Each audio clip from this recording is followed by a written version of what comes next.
Hi everyone. In this video, I want to talk about some different ways that we can approach composing the introduction to major essay project number 3. So let me go ahead and read through this and I'll explain as we need. Introduction methods. There are many ways to compose an introduction to an essay, and how you choose to introduce your essay depends on your rhetorical situation. Some methods of introduction, however, are more effective than others. Ineffective introductions tend to rely on conventions from the 5-paragraph essay structure, one of which is the hook. The hook tends to manifest in one of 3 forms: beginning with a question, beginning with a quotation often found through a quick internet search, or beginning with a startling statistic or fact. Because we're trying to break away from the restrictive clutches of the 5-paragraph essay, do not begin your essay with any of these 3 conventions.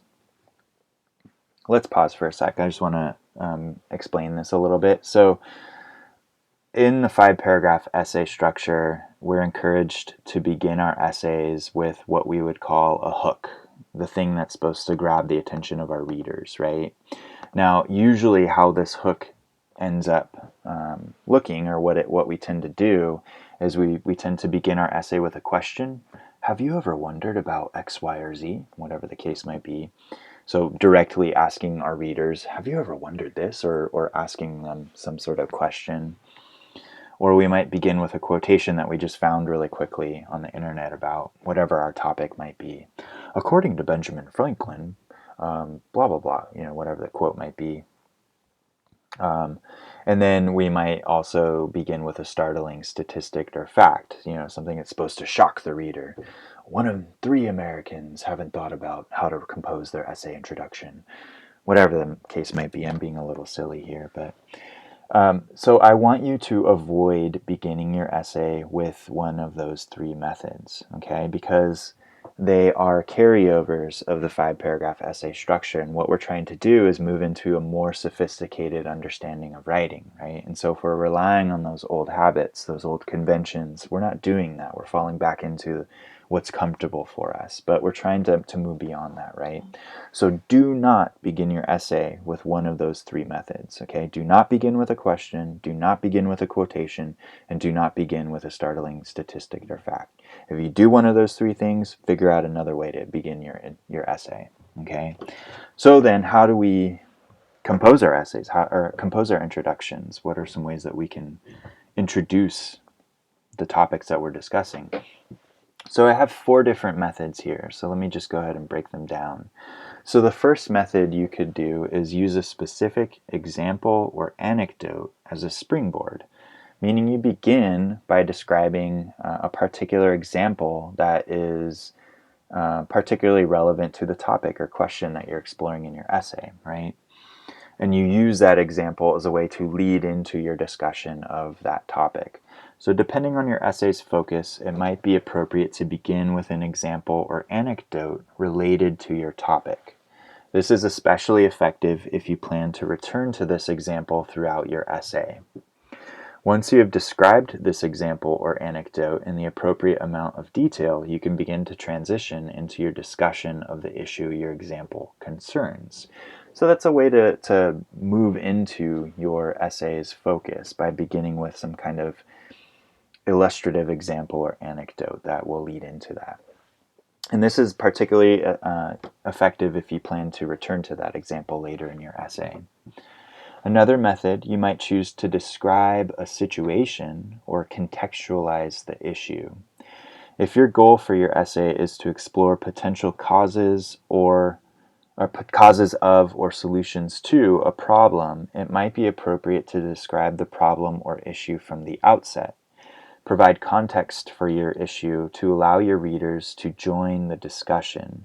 Set the scene for your readers before you begin to examine the nuances and complexities of the problem or issue. So bring your reader into the discussion by setting the scene, so to speak. What are some of the key elements of the situation? What's some of the surrounding context of the question you're trying to answer or the problem you're trying to identify? Set the scene for your readers. That can be a very effective way to begin an essay. Another method, you might provide a review of the various perspectives involved. In academic essays, it's often necessary to review the various perspectives involved in your selected issue. What are the common arguments people or figures have about the issue? Once you have adequately reviewed these different perspectives, you can begin to focus on your own based on the research you've conducted. So here's a brief distillation of what that might look like. Source 1 argues X, while Source 2 argues Y. Still, Source 3 contends Z. I, however, claim A. So this is just a really brief breakdown of what that might look like in your introduction. So what are some of the key perspectives involved? What are some of the key figures saying about the issue? And how does your perspective fit into that overall? And from there, once you've set up some of the surrounding issues or the perspectives around the issue you're exploring, you can begin to examine them in greater detail in the body of your essay. The fourth way that you might choose to introduce your essay is to use a key text as a springboard, meaning a launching point, a jumping off point. If your argument relies on a specific text, a clean way to introduce or begin your essay is to introduce that key text and use it as a catalyst for your exploration. So if your essay relies on one particular text in a particular way, maybe it's a very key perspective you're exploring, or maybe it presents a really interesting question that you're trying to explore in your essay, you might choose to begin by introducing that text right at the very beginning, your first paragraph. Introduce it to your readers and use that as your jumping off point. So I've provided a little bit of a template to model your first paragraph after if you choose this method of introduction. So you would say, in title of the text, author of the text argues, claims, explains, illustrates, demonstrates, whatever the verb you want to use might be. And then you provide a brief summary of the source's main point. So what's the overall main point of that source? The author of the text supports this argument by, and then you go ahead and give a brief rundown of the author's key supporting points. So what are some of the key reasoning the author might have for that perspective? So-and-so writes, and then you might choose to incorporate a quotation from that source, and then some sort of explanation or commentary about that quotation. And then from there you can lead into some of the other ideas you want to explore. So here's a breakdown of it without any of this material in there. And then I have an example where it's all filled in with an actual text. So let me go ahead and read through this. In On Learning from Failure, Richard E. Miller and Ann Jurecic argue that a student's attitude toward failure is the key determinant of their success in college. They provide an extended example of children building a sandcastle to demonstrate the way they learn from mistakes and setbacks. Successful college students, Miller and Jurecic point out, tend to view mistakes and setbacks as opportunities for growth and learning. They explain what sets the best students apart from the rest is their willingness to acknowledge failures, to explore them, and to learn from them. Unlike less creative people, they don't deny their mistakes or get defensive about errors. Confronting and interrogating mistakes are necessary to the learning process.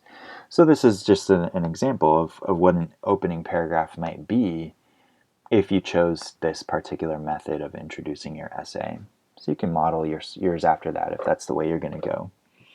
Keep in mind that these different methods of introduction are not always separate and distinct. In some instances, you might blend elements of these different methods to suit your purpose. It's also important to understand that, depending on your essay's length, your introduction can span more than one paragraph. For an essay of about 8 to 10 pages, your introduction may very well be 2 to 3 paragraphs long, or maybe even 4 paragraphs. The key is to think consciously about your essay's introduction. When we understand that there is not only one way to compose an essay, we can begin to play around with different possibilities, thereby helping us break some of the habits and misconceptions about writing ingrained in us by the insidious 5-paragraph essay. So the key takeaway from this is I want you all to think consciously about how you are beginning your essay, and I don't want you to fall back into those familiar habits, especially if it's one of those 3 things that we would characterize as the hook. Forget about having a hook, okay? If you present your topic in an interesting way, your reader's going to be interested. You don't need to rely on these corny conventions of the 5-paragraph essay structure, okay? All right, well, if you have any questions, just let me know. Otherwise, happy writing, everyone.